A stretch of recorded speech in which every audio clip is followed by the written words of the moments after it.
Hey, get ready to buckle up and ride the wave of excitement as we spill the beans on the hottest news from the awesome folks at Team Manu Video Game Maker. Hold on to your seats because the big moment you've been anxiously waiting for is coming. Get ready to dive headfirst into a world of pure, unadulterated captivation. Let's do this.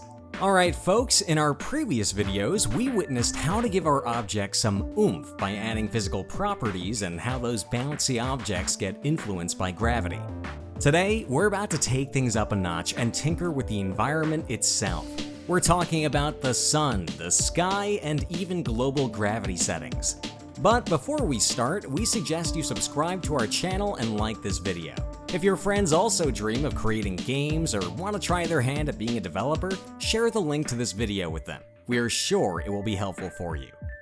So, if we peek into the project settings, we'll stumble upon some nifty environment values like the gravity, the sun, the sky, the fog, and the network, but we'll save that one for a future video, okay? By default, the gravity value is set to good ol' Earth's gravity, which clocks in at 9.78 meters squared, or 1 G if you're feeling scientific, measured right on the equator. To truly grasp how gravity affects those dynamic objects, let's jazz up our bot a bit. We'll enable physics for our buddy here, add a smidge of friction, sprinkle in some bounciness, because who doesn't love a bouncy bot, and set its collider to a cool sphere shape. Don't worry, we'll activate the rigid body later in the game. For now, keep it off like a light switch. In our game, every dynamic object dances to the tune of gravity.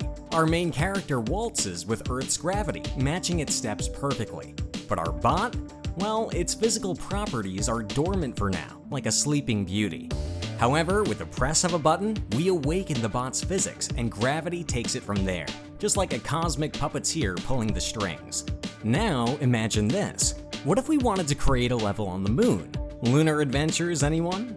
Well, on the moon, gravity is a mere 1.62 meters squared, so that's what we'll set it to. See? We can play with gravity like it's a game of football. Now, here's a fun fact. Our main character dances to its own gravity, which isn't based on real-life physics. Game developers and gamers don't always vibe with realism, you know?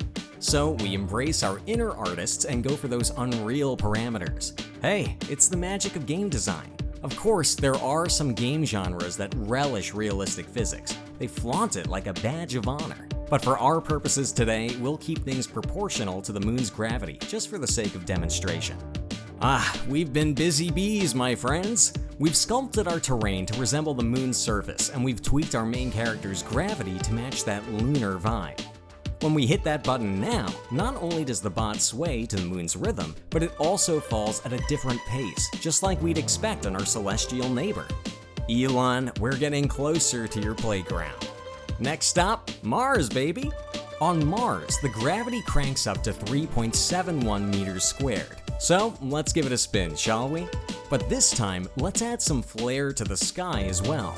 Our beloved sky is made up of 3 color values, creating a beautiful gradient. We can mix and match colors to make our Martian sky pop. For the top, let's go with some reddish shades, while the middle gets a splash of orange, and we'll round it off with a hint of blue at the bottom. Now, there's this numeric value called scattering. It's a fancy way of saying how much those sky colors blend together in the game. You can tweak it from 0 to 100, with higher numbers giving you a smoother blend. Experiment away and make that sky your canvas. But wait, there's more. The sun has its own set of preferences too. We can adjust its light intensity to make it either as dark as a black hole or bright enough to light up our Martian day. For the cherry on top, let's pick a delightful orange hue to make it feel all Marsy. Keep in mind though, Mars is a bit farther from the sun than Earth, so it likes to keep its distance. Now, here's a fun little game for you. Position the sun in the sky dome by playing with rotation X, rotation Y, and rotation Z. It's like a cosmic game of Twister. We'll go with a lower intensity of 0.5, but hey, feel free to choose whatever tickles your fancy.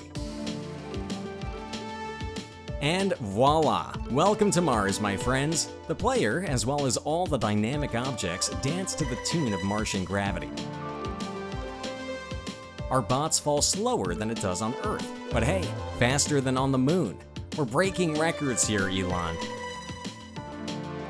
But here's a nifty trick in Manu. You can easily orchestrate a stunning day-night cycle with just a few moves. First, we'll position the sun right at the bottom of the horizon, setting the rotation X to a cool 0. Then, we'll create an animation to control the sun's majestic journey across the sky. Let's call it day-night, even though we'll focus on the day part for now. We'll add the sun to the timeline and change its rotation X. The further we push that second keyframe, the longer our day will be. And hey, let's add 2 more keyframes for the intensity, making it darker during the stunning sunsets and sunrises and brighter at high noon. Hold on tight, we're not done yet. Our sky wants to join the fun too. We'll invite it to the timeline. Now, for our example, we'll turn it into a cozy night sky. We'll tweak those 3 color values, starting with the top and middle layers. We'll let the default color value at noon stay as it is. Now, we'll change their values to match the dark side of the moon, or should I say Mars, at the beginning of the animation, that's sunrise, and at the end, sunset, giving them a dark, black as night hue. But wait, there's more. Let's summon some clouds that we prepared earlier. We'll play with their opacity, making them vanish during the majestic sunrise and sunset and letting them shine the rest of the day. With this little trick, we can even mimic a weather system under our control. We're like the puppet masters of the skies. In our thrilling gameplay, watch as the sun rises on Mars, dances across the sky dome, and plunges behind the mountains, unveiling the Martian night sky, studded with a gazillion stars. It's like a celestial concert, folks. And last but certainly not least, we have the fog effect. Oh, the fog, that ethereal touch.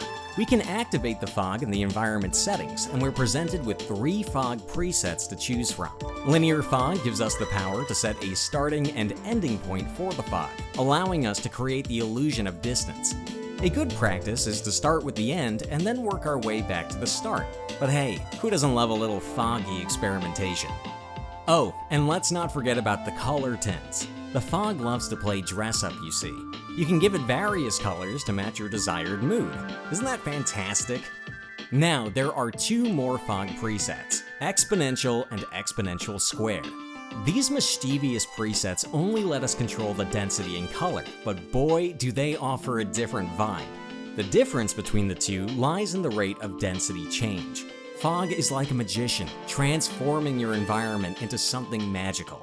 And there you have it, my friends. With just a few tweaks, we can whisk ourselves away to different planets, each with its unique environment. Isn't game development a fantastic journey? Happy creating, and may the force of good game design be with you. And with you was the Manu project team. Don't forget to subscribe to the channel. You can leave your comments and questions below this video. We are happy to respond to your messages. And don't forget that becoming a game creator is easier than you think. See you later.